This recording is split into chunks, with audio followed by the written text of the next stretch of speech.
మహబూబాబాద్ జిల్లా సమగ్ర అభివృద్ధికి ప్రతి ఒక్కరూ కృషి చేయాలని ప్రభుత్వ విప్ జాటోత్ రామచంద్రు నాయక్ పిలుపునిచ్చారు. 78వ స్వాతంత్ర దినోత్సవం పురస్కరించుకొని మహబూబాబాద్ జిల్లా కేంద్రంలోని ఎన్టీఆర్ స్టేడియంలో జాతీయ జెండా ఎగురవేసి పోలీస్ వందనం స్వీకరించిన అనంతరం ఆయన ప్రసంగించారు.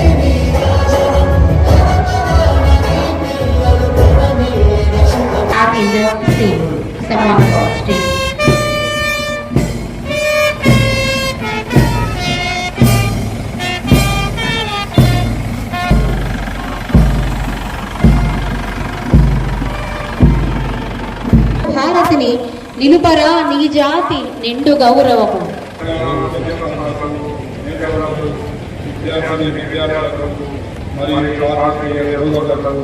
స్వాతంత్ర దినోత్సవ హార్దిక శుభాకాంక్షలు.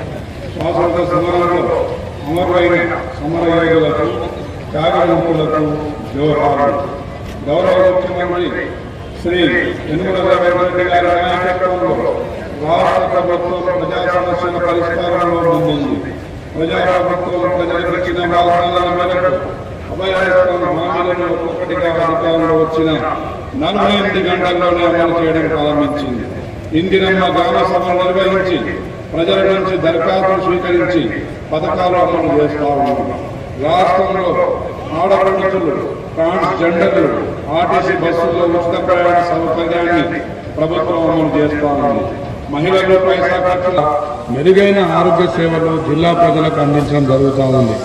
రాజీవ్ ఆరోగ్యశ్రీ పథకం ద్వారా రాజీవ్ ఆరోగ్య పథకాన్ని మరింత పకడ్బందీగా అమలు చేయడంతో పాటు ఈ పదవి వైద్యాన్ని అందించే లక్ష్యంతో రాజీవ్ ఆరోగ్యశ్రీ అయ్యారు. ఈ సంవత్సరం పాస్ పర్సెంటేజ్ 94.43% కాగా గత సంవత్సరంలో కేవలం 85% మాత్రమే ఉంది. మొత్తంగా 99% ఈ గత సంవత్సరం మెరుగుపడింది. 2023-24 ఎస్ఎస్సి ఫలితాల్లో జిల్లా కల్పించాలనే ఉద్దేశంతో 18 నుండి 59 సంవత్సరాల లోపు వయసు గల పట్టా కలిగిన రైతులు సహజంగా కానీ ప్రమాదవశాత్తు మరణం సంభవించినట్లయితే అట్టి రైతు వారసులకు 5 లక్షల రూపాయల బీమా అందజేసి విధంగా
మహబూబాబాద్ జిల్లా సమగ్ర అభివృద్ధికి ప్రతి ఒక్కరూ కృషి చేయాలని ప్రభుత్వ విప్ జాటోత్ రామచంద్రు నాయక్